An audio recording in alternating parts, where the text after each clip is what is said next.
Всем привет! Сегодня мы будем шить с вами накидку на ножки для прогулочной коляски, либо прогулочного блока. Схема выглядит у нас вот таким вот образом детали. Их я приложу в описании под видео. Я вам даю свои размеры, вы можете размеры корректировать, исходя из вашей модели коляски, исходя из ее размеров. Я рекомендую, когда будете рисовать выкройку, выкройка рисуется просто. Вот эту часть я нарисовала сначала прямоугольник, а потом с помощью тарелки, либо чего-нибудь кругленького, закругляем низ. Выбирайте какую-нибудь удобную бумагу, можно на газете, либо на пленке, будет удобно. Нарисуйте сначала выкройку, переведите, сколите между собой детали все. И посмотрите, как выкройка сидит на коляске, то есть подходит она вам по размеру или нет. Может, ее нужно увеличить, либо ее нужно, наоборот, уменьшить. Может, возможно, там какие-то детали нужно будет изменить. То есть тут сейчас непонятно, но в процессе, когда я буду показывать, как шить, вы поймете, что к чему, как проверить. Я сделала вот на такой бумаге. У нас получается, должна быть одна такая деталь, две вот такие вот детали. Они такие, как прямоугольник, но чуть-чуть здесь вверху шире. И один такой вот прямоугольничек деталь. Все размеры, вот все тут есть. Еще раз говорю, будет в описании под видео.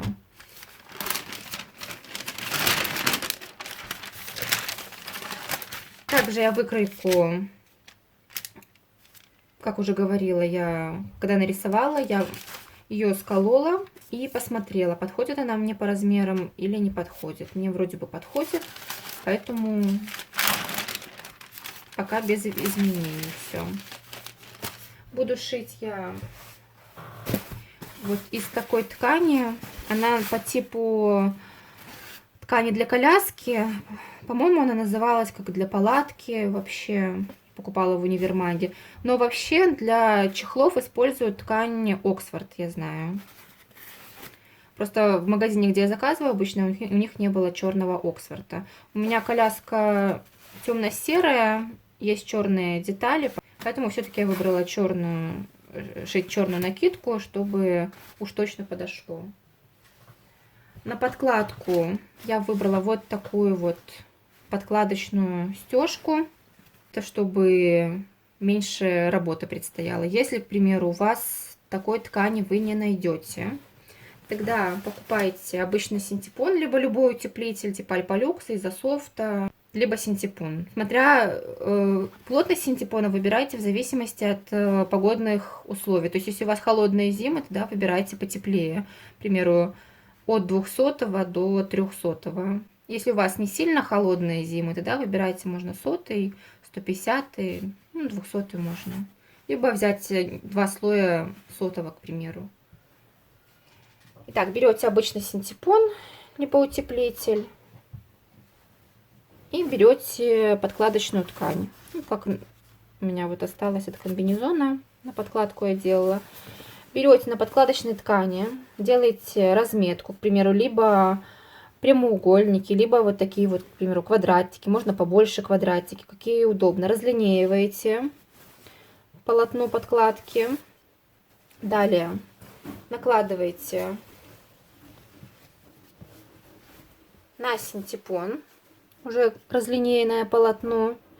Часто скалываем булавками и аккуратно простегиваем. Простегиваем, натяжение ставим примерно, уменьшаем до единички, к примеру, и ширину стежка пошире, можно там 3,5-4.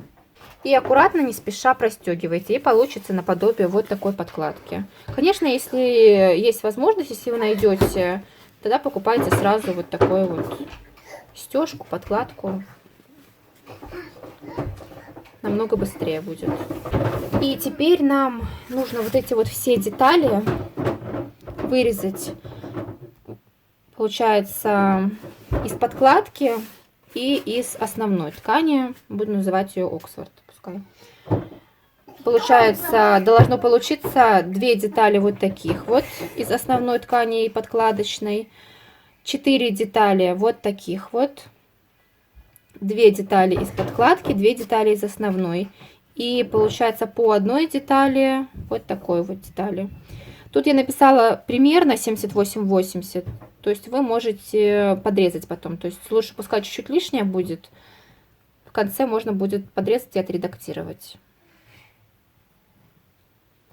И вырезаем теперь все эти детали. Еще забыла сказать, что идея не моя. Я ее позаимствовала у девушки. Увидела на бэби-блоге случайно, как она шила чехол. И вот она предоставила размеры. Размеры я вроде бы немного изменила. Ссылку я на ту девушку оставлю в описании, как первый источник. Может, вам тоже будет интересно. Там фото-мастер-класс есть. Далее я прикреплю фото деталей, чтобы наглядно было понятно.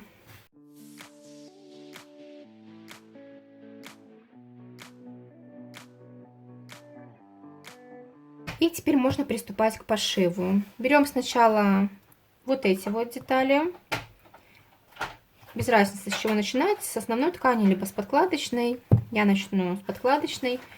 Берем детали. И вот где у нас узкие части, вот эти вот, где по 12 сантиметров, мы должны их сшить между собой. Берем вот так вот, вот наши узкие, складываем лицом к лицу, скалываем булавками и прострачиваем здесь на ширину припуска, то есть на сантиметр. Кстати, выкройки, припуски я уже добавила, вам добавлять их не надо. То есть рисуйте по тем размерам, которые я дала. Вот так вот прострачиваем здесь на сантиметр. То же самое мы делаем с деталями основной ткани.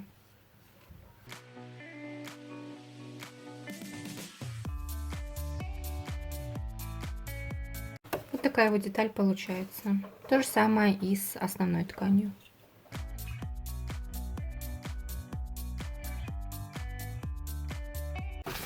Вот такая вот цельная деталь получается. И не забываем то, что если мы берем припуск 1 сантиметр, то мы на всем изделии мы соблюдаем припуск 1 сантиметр. То есть не надо брать на ширину лапки, либо если вы берете на ширину лапки, на всем изделии шейте на ширину лапки. В данном случае мы берем сантиметр. Теперь можно соединять все детали. Вот эту вот деталь, которую мы сострачивали, и все детали я проглаживала через ткань, либо можно через марлю в несколько слоев на двоечке без пара. Вы сначала, допустим, где-нибудь с краю, либо на остатках попробуйте прогладить. Если нормально все, тогда можно проглаживать. Так, берем теперь вот эту вот деталь закругленную. Внизу находим середину.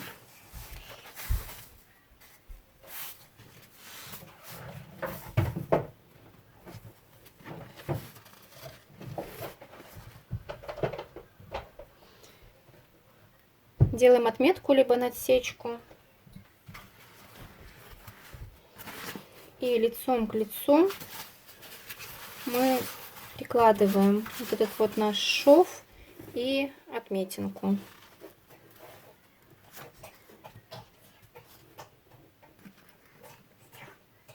Шов постарайтесь максимально разутюжить в стороны, чтобы не было дополнительного утолщения для машинки. И чтобы он потом не топорщился. И теперь аккуратно мы прикалываем булавками по всему периметру. Либо можете сразу прострачивать на машинке. Тут как вам удобнее. И, в общем, так все скалываем мы и прострачиваем по периметру. Если здесь будет торчать хвостик, ничего страшного, мы потом его, после того, как прострочим, его можно будет срезать. Прострачиваем также на сантиметр.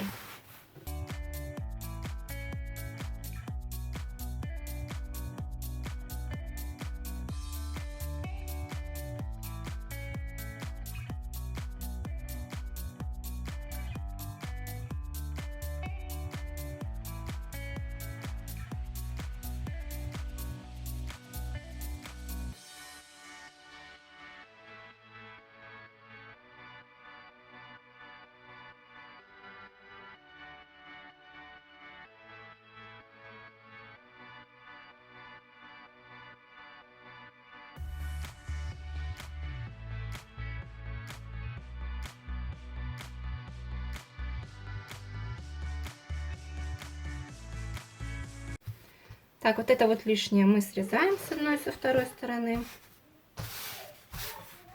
Точно так же мы все проделаем то же самое с подкладкой.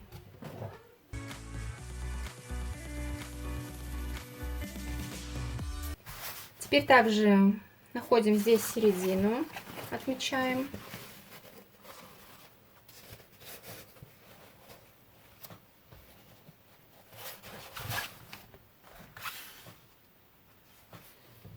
Берем нашу полосочку, последнюю деталь.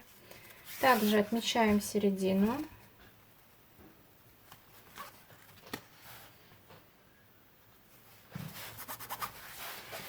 Прикладываем наши метки лицом к лицу.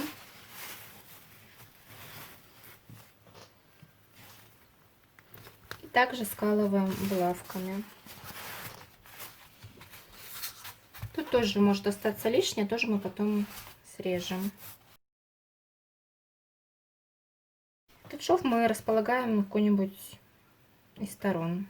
Я буду в эту сторону. Прострачиваем.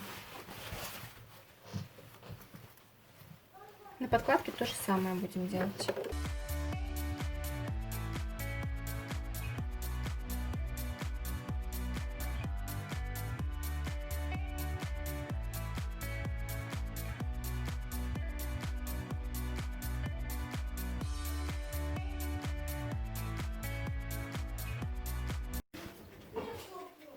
Вот эти вот хвостики лишние мы отрезаем с двух сторон.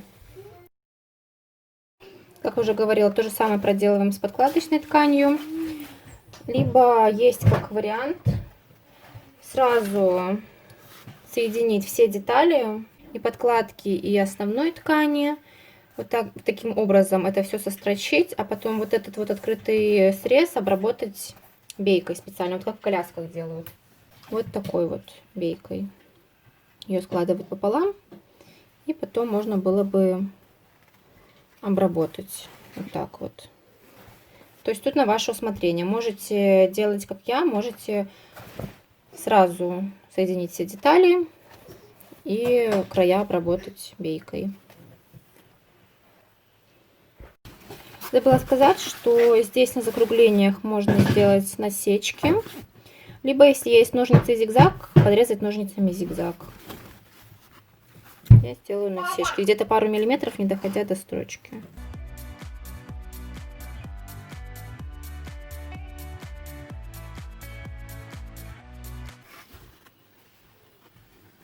В итоге у нас получаются две детали.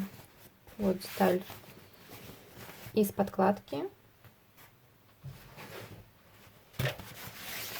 и деталь из основной ткани. Теперь нам нужно сострочить их в одну деталь. Сразу хочу оговориться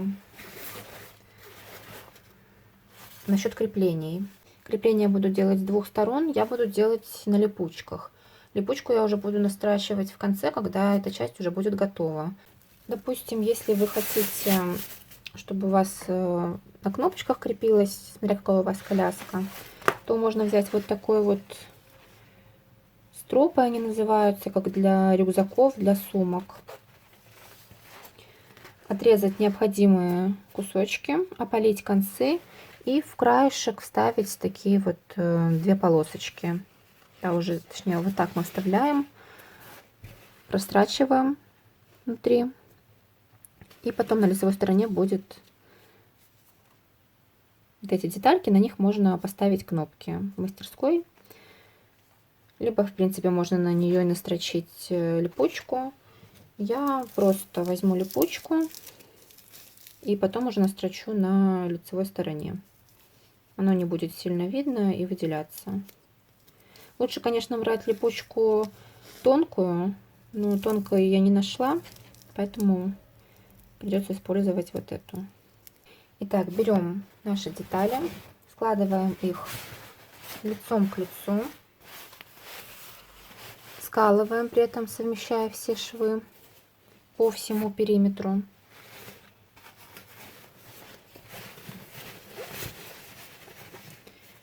Скалываем почаще, потому что из-за синтепона может немного сместиться. Поэтому изначально скалываем достаточно часто, чтобы у нас не съехала накидка. И оставляем где-нибудь место, можно посередине, можно где-то с краю, допустим, чтобы потом вывернуть нашу накидку. Швы можно, когда закрепляете, их расправлять в разные стороны.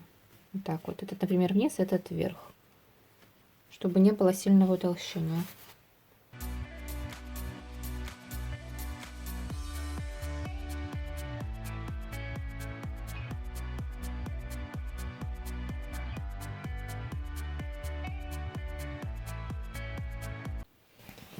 И все, когда скололи по всему периметру, можно прострачивать.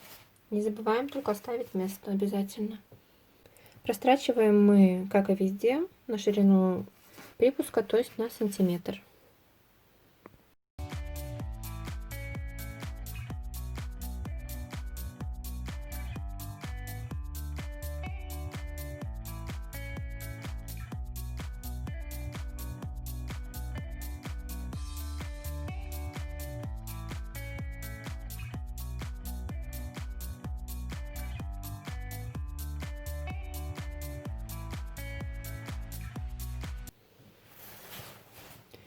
Далее срезаем все лишнее, если есть такое. И вот уголки нам нужно подрезать под углом 45 градусов, доходя до строчки где-то пару миллиметров, чтобы потом не распустилось. Уголки нужно подрезать, чтобы красивее лежали. Там наши уголки, когда вывернулись.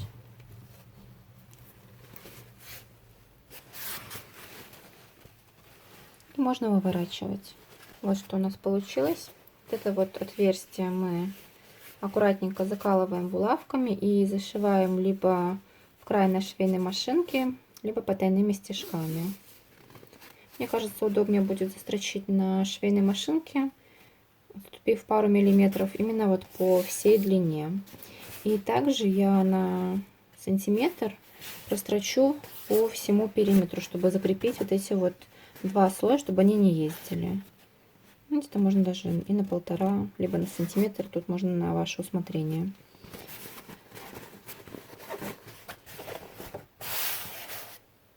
Так вот у меня получилось. Здесь я сверху прострочила на полсантиметра. Самое главное, чтобы в том месте, где вы оставляли отверстие, где зашивали, чтобы оно не вылезла ткань, чтобы захватила строчка. В общем, тут я на полсантиметра, а здесь на сантиметр по всему периметру. Вот так вот получилось. Осталось приделать завязки. Как я уже говорила, я буду делать липучки. Эту широкую я разрезала пополам.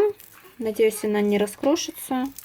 Ну, если что, по крайней мере, можно будет перешить. Так, получается, сейчас с одной стороны уже пристрочила, чтобы проверить.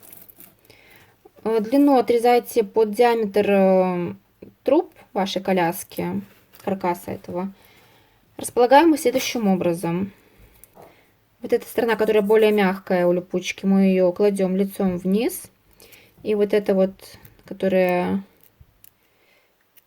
колючая, накладываем на нее тоже лицом вниз. То есть обе детали у нас лицом вниз.